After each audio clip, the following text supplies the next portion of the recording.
O grande rio. Parecemos moscas no mel, porque a vida é doce. Não queremos soltá-la, mas quanto mais nos ligamos a ela, mais presos, limitados e frustrados ficamos. Amamos e odiamos a vida ao mesmo tempo. Nós nos apaixonamos por pessoas e por bens materiais, só para sermos torturados pela ansiedade que causam. O conflito não é entre nós e o universo ao redor, é entre nós e nós mesmos. Pois a natureza intratável está tanto em volta quanto dentro de nós. A vida, exasperadora que é adorável e perecível, agradável e dolorosa, uma bênção e uma maldição, também é a vida do corpo. É como se fôssemos divididos em duas partes. De um lado, o eu consciente, intrigado e perplexo. A criatura pega na armadilha. Do outro lado, mim e mim. É uma parte da natureza. A carne teimosa, com todas as suas limitações, simultaneamente belas e frustrantes. Eu se considera uma cara razoável e critica a perversidade de mim o tempo todo, por ter paixões que dão problema para eu, por se sujeitar com tanta facilidade a doenças irritantes e dolorosas, por ter órgãos que se desgastam e por ter apetites que nunca se satisfazem, de forma que tentar juntá-los de uma vez por todas em um único pacote é a receita para ficar doente. Talvez a coisa mais irritante a respeito de mim, a respeito da natureza e do universo, é que ele nunca vai sossegar. É como uma mulher bonita que nunca vai ser pega e cujo charme consiste justamente na esquiva. Pois o caráter perecível e imutável do mundo é indissociável do que o faz vivo e digno de amor. É por isso que os poetas costumam atingir o ápice quando falam de mudança, da transitoriedade da vida humana. A beleza desse tipo de poesia transcende um toque de nostalgia que dá um aperto na garganta. Nosso espetáculo acabou. Os atores que representaram para nós são, como eu havia te prevenido que seriam, espíritos, e todos sumiram, desapareceram. E, assim como o fundamento sem base dessa visão, as torres encimadas por nuvens, os maravilhosos palácios, os templos solenes, todo este grande globo, sim, com tudo dentro, vai se dissolver, e assim como esse desfile imaterial vai se apagar sem deixar rastro. Não é bonito só por causa da sucessão de imagens melódicas, e o tema da dissolução não é esplendoroso só por causa das coisas que são dissolvidas.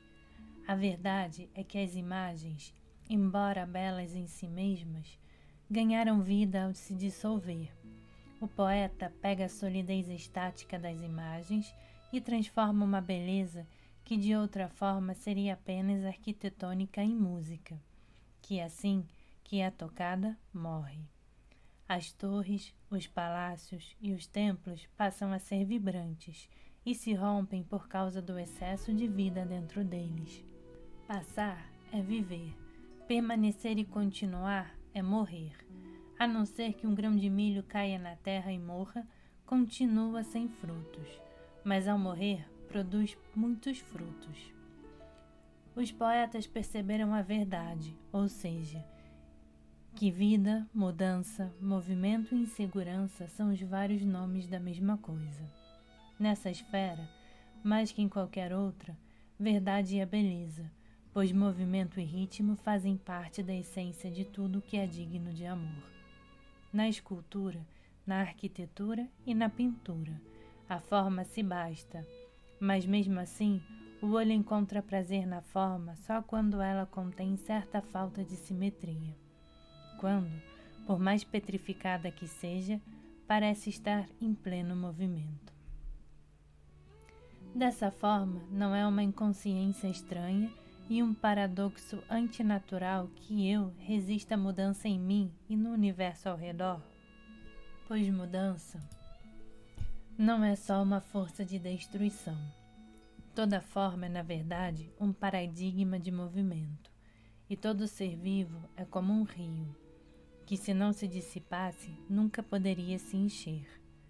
A vida e a morte não são forças opostas, são simplesmente dois jeitos de se ver a mesma força, pois o movimento da mudança é tanto construtivo quanto destrutivo.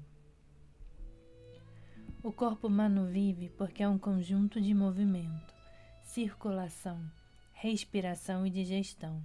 Resistir à mudança, tentar se apegar à vida, é, portanto, como prender a respiração. Se você não parar, acaba se matando. Pensando em nós mesmos, como dividimos o eu e mim, é fácil esquecer que a consciência também vive porque está em movimento. É tanto parte e produto do rio da mudança, quanto o corpo e todo o mundo natural. Olhando com cuidado, é possível ver que a consciência, o que chamamos de eu, é na verdade um rio de experiências, de sensações, pensamentos e sentimentos, em constante movimento. Mas como essas experiências incluem memórias, temos a impressão de que eu é algo sólido e fixo, como uma tábua em que a vida está escrevendo um registro.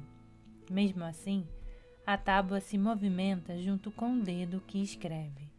Assim como o rio flui em pequenas ondas, de forma que a memória é como um registro escrito na água. Uma história que não é feita de caracteres rígidos, mas de ondas postas em movimento por outras ondas, que são chamadas de sensações e de fatos. A diferença entre eu e mim é basicamente uma ilusão da memória.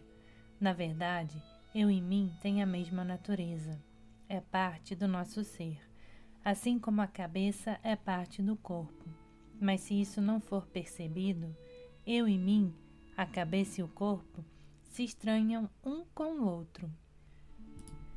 Eu não vai entender que também faz parte do rio da mudança, e para entender o mundo e a experiência vai tentar consertá-lo.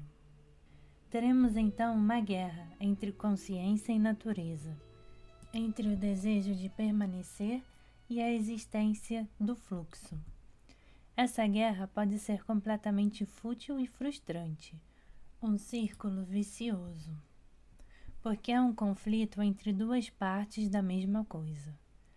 Necessariamente acaba em pensamento e ação, em círculos que vão a lugar nenhum cada vez mais rápido.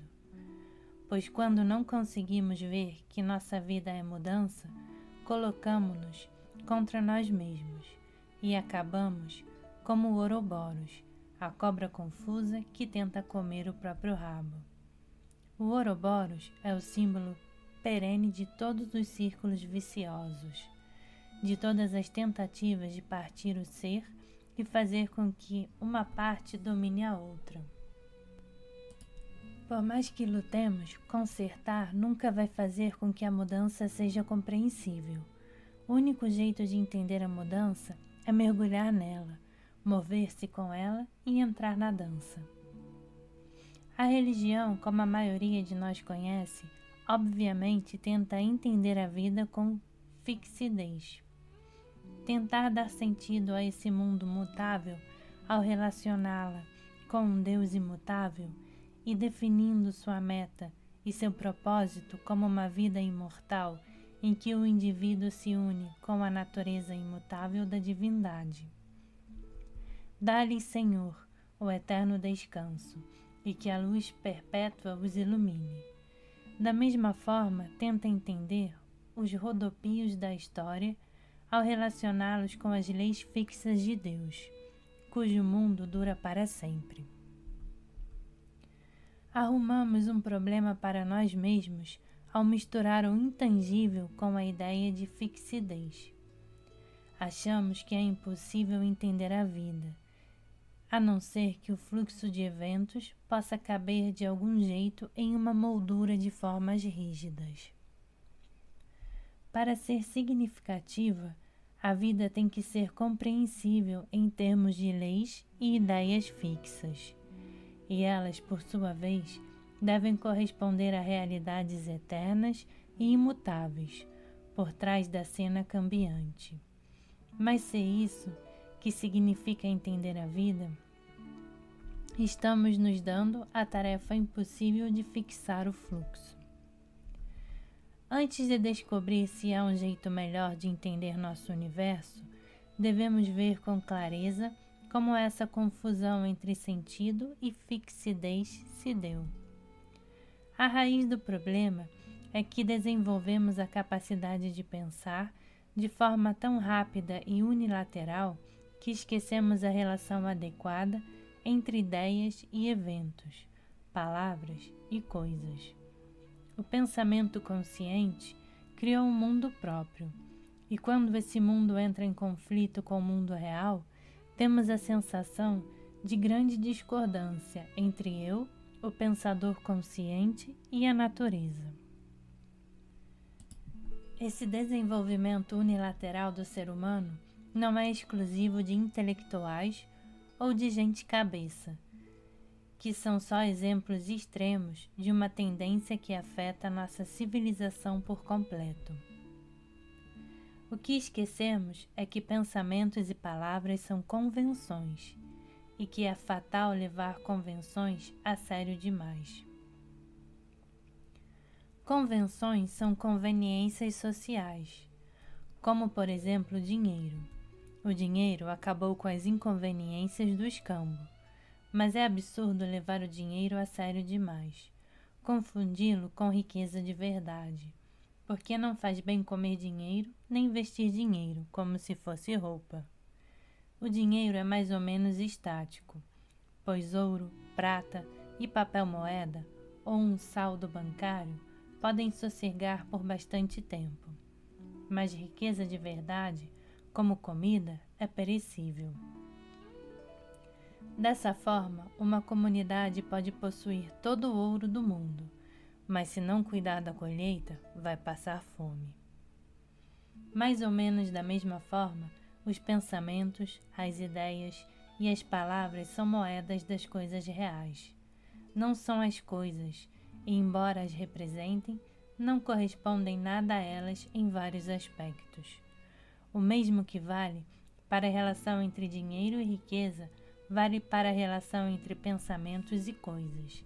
Ideias e palavras são mais ou menos fixas, enquanto coisas reais mudam. É mais fácil dizer eu do que apontar para o próprio corpo, e dizer quero é mais fácil que tentar indicar um sentimento indefinido na boca e no estômago. É mais conveniente dizer água do que levar um amigo até um poço e fazer gestos condizentes. Também é conveniente concordar com o uso das mesmas palavras para as mesmas coisas e manter essas palavras fixadas, apesar da constante mudança das coisas que indicamos. No começo, o poder das palavras deve ter parecido mágico, e de fato, os milagres urdidos pelo pensamento verbal justificam essa impressão. Que maravilha deve ter sido ficar livre das inconveniências da língua de sinais e chamar um amigo simplesmente fazendo um barulho, o nome dele. Não espanta que nomes tenham sido considerados manifestações assombrosas de poder sobrenatural e que as pessoas identificassem o nome com a própria alma ou o usassem para invocar forças espirituais. Na verdade, o poder das palavras subiu à cabeça do ser humano, em mais de uma maneira. Definir se tornou quase a mesma coisa que entender. Ainda mais importante, as palavras permitiram que o ser humano se definisse, rotulasse certas partes da sua experiência como eu. Talvez esse seja o significado da antiga identificação do nome com a alma, pois definir é isolar, tirar formas complexas do fluxo da vida e dizer, isso sou eu. Ao se nomear e se definir, o ser humano sente que tem uma identidade. Dessa forma, ele começa a se sentir como as palavras, separado e estático, como completo em relação ao mundo fluido e real da natureza. Com o sentimento de separação, começa o sentimento de conflito entre o ser humano de um lado e a natureza do outro. Linguagem e pensamento se envolvem no conflito, e a mágica que faz com que se possa chamar alguém nomeando passa a ser aplicada ao universo. Esses poderes são nomeados, personificados e invocados na mitologia e na religião. Os processos naturais se tornam inteligíveis, porque todos os processos regulares, como a rotação das estrelas e as estações do ano, podem ser encaixados em palavras e atribuídos à atividade dos deuses ou de Deus, a palavra eterna. Mais tarde, a ciência emprega o mesmo procedimento, estudando todo tipo de regularidade do universo, nomeando, classificando e fazendo uso disso de formas ainda mais miraculosas. Porém, como faz parte do modo de usar e da natureza das palavras e das ideias serem fixas, definidas e isoladas, é extremamente difícil descrever a característica mais importante da vida, o movimento e a fluidez. Assim como o dinheiro não representa o que a comida tem de perecível e comestível, as palavras e os pensamentos não representam o vigor da vida. A relação entre ideias e movimento é parecida com a diferença entre uma pessoa de verdade correndo e um filme que mostra a corrida como uma sequência de imagens paradas. Lançamos mão da convenção das imagens paradas toda vez que queremos pensar sobre qualquer corpo em movimento, como um trem, ou descrevê-lo, notando que, em um tempo X, ele está em um lugar Y. Mas não é verdade. É possível dizer que um trem está em um ponto específico agora. Mas dizer agora tomou tempo, e durante esse tempo, não importa quão breve, o trem continuou se movendo. Só é possível dizer que um trem em movimento realmente está, isto é, que ele para, em um ponto específico por um momento específico, se ambos forem relativamente pequenos. Mas pontos infinitamente pequenos e momentos fixos são sempre imaginários, pertencendo mais à teoria matemática que ao mundo real. É bastante conveniente para cálculos científicos pensar em um movimento como uma série de impulsos ou paradas minúsculas. Mas a confusão surge quando o mundo descrito e medido por tais convenções passa a ser identificado com o mundo da experiência. Uma série de paradas não transmite o vigor e a beleza essenciais ao movimento, a não ser que seja posta em movimento rápido diante de nós. A definição, a descrição, deixa de fora coisas mais importantes. Por mais úteis que essas convenções sejam no que diz respeito a cálculos, a linguagem e a lógica, absurdos, surgem quando pensamos que o tipo de língua que usamos ou o tipo de lógica com o qual raciocinamos pode explicar o mundo físico. Parte da frustração do ser humano é ter se acostumado a esperar que a língua e o pensamento ofereçam explicações que estão além das suas capacidades. Querer que a vida seja inteligível nesse aspecto é querer que ela seja algo que não é vida. É preferir um filme ao homem de verdade correndo. Sentir que a vida não tem sentido a não ser que eu possa ser permanente é como se apaixonar por 1 milímetro. Palavras e medidas não dão vida, apenas a simbolizam. Por isso, qualquer explicação do universo expressa em linguagem é circular e deixa as coisas mais essenciais sem explicação e sem definição. O próprio dicionário é circular. define palavras em termos de outras palavras. O dicionário se aproxima um pouco da vida, quando junto com a palavra traz uma foto.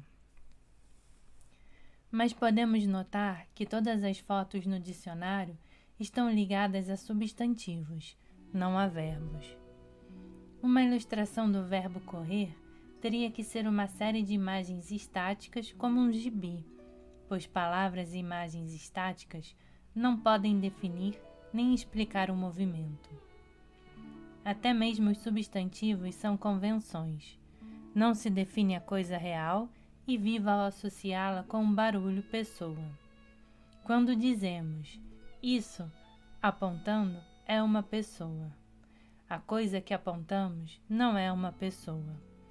Para maior clareza, deveríamos ter dito: isso é simbolizado pelo som pessoa. O que então é isso? Não se sabe. Quer dizer, não se pode definir de nenhuma forma fixa, embora, em outro sentido, conheçamos a resposta como nossa experiência imediata. Um processo fluido, sem começo nem fim definíveis. Nada além de convenções me convence de que eu sou apenas este corpo preso no espaço pela minha pele, e no tempo pelo nascimento e pela morte. Onde eu começo e termino no espaço. Estou ligado ao sol e ao ar de um jeito que é a parte tão vital da minha experiência quanto o meu coração. O movimento do qual sou um paradigma ou uma circunvolução começa incontáveis eras antes do evento, isolado por convenção, chamado nascimento, e vai continuar muito tempo depois do evento chamado morte. Só palavras e convenções podem nos isolar dessa coisa completamente indefinível que é tudo. Essas palavras são úteis, desde que a tratemos como convenções e saibamos usá-las como linhas imaginárias de latitude e longitude, que estão desenhadas nos mapas, mas não podem ser encontradas na Terra. Mas na prática, todos ficamos encantados pelas palavras. Nós as confundimos com o mundo real, como se o mundo fosse feito de palavras. Como consequência, ficamos desalentados e perplexos quando elas não cabem. Quanto mais tentamos viver no mundo das palavras, mais isolados e sozinhos nos sentimos. Mas toda a alegria e vitalidade das coisas é trocada por mera certeza e segurança. Por outro lado, quanto mais somos forçados a admitir que vivemos, mesmo no mundo real, mais nos sentimos ignorantes, indecisos e inseguros a respeito de tudo. Não pode haver sanidade, porém, se a diferença entre esses dois mundos não for reconhecida. O escopo e as propostas da ciência são horrendamente incompreendidos quando o universo que ela descreve é confundido com o universo em que os seres humanos vivem. A ciência fala de um símbolo do universo real, e esse símbolo funciona mais ou menos como dinheiro. Traz melhorias práticas que economizam um tempo conveniente. Mas quando dinheiro e riqueza, realidade e ciência se confundem, o símbolo se torna um fardo. Da mesma forma, o universo descrito pela religião formal, dogmática, não é nada além de um símbolo do mundo real, também construído de distinções verbais e convencionais. Separar uma pessoa do resto do universo é uma separação convencional. Querer que uma pessoa seja eterna é querer que as palavras sejam a realidade e insistir que uma convenção dure para sempre. Estamos famintos pela perpetuidade de algo que nunca existiu. A ciência destruiu o símbolo religioso do mundo, porque quando os símbolos se confundem com a realidade, formas diferentes de simbolizar a realidade parecem contraditórias. O modo científico de simbolizar o mundo é mais adequado a propósitos utilitários que o modo religioso, mas isso não quer dizer que tenha mais verdade. É mais verdadeiro classificar coelhos de acordo com a carne ou de acordo com o pelo? Depende do que se queira fazer com eles. O choque entre ciência e religião não mostra que a religião é falsa e a ciência é verdadeira. Mostra que cada sistema de definição tem o seu propósito e que nenhum deles domina de fato a realidade. E porque a religião tem sido usada incorretamente como meio para alcançar e possuir o mistério da vida, um pouco de descrédito era bastante necessário. Mas, no processo de simbolizar o universo de um jeito ou de outro, por um propósito ou outro, talvez tenhamos perdido a verdadeira alegria e o próprio sentido da vida. Todas as muitas definições do universo têm motivos nas entrelinhas, ao se preocuparem mais com o futuro que com o presente. A religião quer garantir o futuro depois da morte, e a ciência quer garantir o futuro até a morte e adiar a morte. Mas amanhã e planos para o amanhã não têm sentido nenhum, a não ser que se esteja em pleno contato com a realidade do presente, já que é no presente e só no presente que se vive. Não existe realidade a não ser a realidade presente, de forma que, mesmo que vivêssemos por eras infinitas, viver para o futuro seria estar enganado eternamente. Mas é só a realidade do presente, essa agora vital e em movimento, que frustra todas as definições e descrições. Eis o mundo real e misterioso que palavras e ideias nunca conseguem esclarecer. Vivendo para o futuro o tempo todo, perdemos contato com a fonte, com o centro da vida, e como resultado, toda a magia de nomear e pensar entrou em um colapso temporário. Os milagres da tecnologia fazem com que vivamos em um mundo frenético, automatizado, que violenta a biologia humana, permitindo que não façamos nada além de perseguir o futuro cada vez mais rápido. O pensamento deliberado se vê incapaz de impedir que o animal dentro do ser humano venha à tona, um animal mais animalesco que qualquer criatura selvagem, enlouquecido e exasperado pela busca de ilusões. Especialização em verborreia, classificação e pensamento mecanizado faz com que o ser humano perca o contato com muito dos maravilhosos poderes do instinto que governam seu corpo. Faz, além do mais, que ele se sinta completamente separado do universo e do seu próprio mim. Portanto, quando toda a filosofia se dissolveu em relativismo e não consegue mais entender o universo de forma fixa, o eu isolado se sente terrivelmente inseguro e em pânico, vendo no mundo real uma contradição insossa de si mesmo.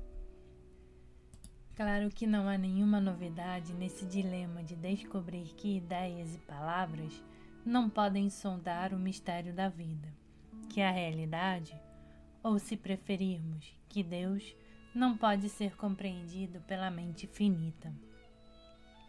A única novidade é que agora o dilema é mais social que individual. É compartilhado amplamente, não restrito a poucos.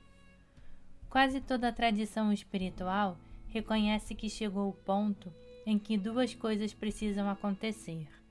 A humanidade precisa abrir mão do eu, que se sente separado, e deve encarar o fato de que não pode entender, quer dizer, definir o mistério. Essas tradições também reconhecem que, além desse ponto, há uma visão de Deus, que não pode ser colocada em palavras e que é, sem dúvida, algo completamente diverso de um Senhor fulgurante em um trono de ouro, ou da luz ofuscante de um relâmpago literal. Também apontam que essa visão é uma restauração de algo que já vivemos e perdemos por não ter dado ou não ter conseguido dar valor. Essa visão é, portanto, a consciência clara desse objeto indefinível que chamamos de vida, realidade presente, grande rio, o eterno agora, consciência sem o sentimento de separação. No momento em que dou o nome, não é mais Deus, é homem, é árvore, verde, preto, vermelho, macio, duro, comprido, pequeno, átomo, universo. Não é difícil concordar com qualquer teólogo que deplore o panteísmo que os frutos do mundo da verborreia e da convenção. As várias coisas concebidas como entidades fixas e distintas não são Deus. Se alguém me pedir para mostrar Deus, vou apontar para o sol, para uma árvore ou para uma minhoca. Mas se alguém disser, quer dizer então que Deus é o sol, a árvore, a minhoca e tudo mais, vou ter que responder que essa pessoa não entendeu absolutamente nada.